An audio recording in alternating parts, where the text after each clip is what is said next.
Is President Zelensky still legal when his term ends?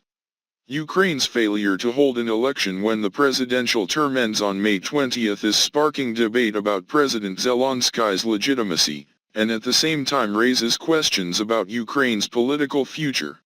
On April 21, 2019, Mr. Zelensky was officially elected President of Ukraine. As a comedian, Mr. Zelensky entered politics with no experience, but the advantage of being a new face helped him win the votes of voters who expected a major change in the government. President Zelensky then promised to bring peace to Ukraine, eliminate the corrupt elite and only hold the presidency for one term. However, in 2022, Mr. Zelensky abandoned all diplomatic measures and gave in to Western pressure to fight Moscow, causing the conflict to drag on ever since and seemingly have no end. The situation on the ground was very serious, causing soldiers' morale to drop and the people to be tired. In that context, a president lacking legitimacy further weakens trust in the leadership. Mr. Serhiy Petrenko, military analyst. However, in December 2023, Mr. Zelensky announced that he would not know presidential or congressional elections will be held as long as martial law remains in effect. Martial law was imposed after the start of the conflict with Russia in February 2022 and has been repeatedly extended by the Ukrainian Parliament since then.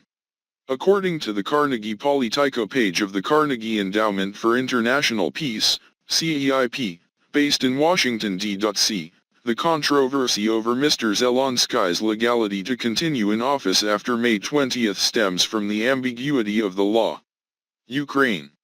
Ukraine's constitution stipulates that the power of the country's parliament must last until the end of martial law, but there is no similar clear provision regarding presidential elections. Ukrainian lawyers point out that the constitution's lack of a mechanism to extend the president's term is a deliberate omission, to reduce the risk of abuse of power. Meanwhile, Ukraine's election law prohibits holding elections during martial law. Opposition leader Petro Poroshenko said that the Ukrainian people deserve a government that operates within a legal framework and has a mandate. Clear responsibility from voters. However, holding elections during wartime poses enormous security and logistical challenges. Much of the country is conflict zones, making it nearly impossible to conduct free and fair elections. Furthermore, millions of Ukrainians have been displaced within the country or abroad, further complicating voter registration and participation. There is an opinion that after May 20, Mr. Zelensky will become acting president and continue to hold power until the next election. However, opponents interpreted the law to argue that it was the Speaker of the Ukrainian National Assembly who should become acting president, according to the provisions of the Constitution. However, the National Assembly no longer accepted Mr. Zelensky as firmly as before. Mr. David Arakhamia, head of the Servant of the People Party in the Ukrainian Parliament, stated that the political consensus had collapsed after the outbreak of conflict. Meanwhile, opposition politicians such as former President Petro Poroshenko and Batkivshkina party leader Yulia Tymoshenko have launched the initiative to form a coalition cabinet bringing together members of the opposition forces. Implications for international relations. The end of Ukrainian President Zelensky's term is not only a domestic issue but also has significant consequences in international relations, when the European Union, the main support region for Ukraine in the conflict with Russia, realizing that they were in a fragile position, and Russia stated that Moscow had never refused to dialogue with Ukraine to find a peaceful solution, but would only dialogue or sign with a legitimate president.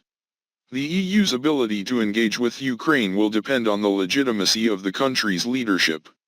Without a clear mandate, continued EU support and participation could be legally suspect.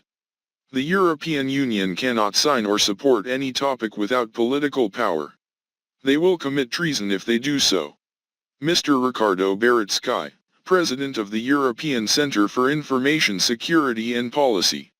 Mr. Beretsky's statement emphasized the seriousness of the situation, revealing the potential political and legal consequences for Brussels if it cooperates with a leader whose term has ended.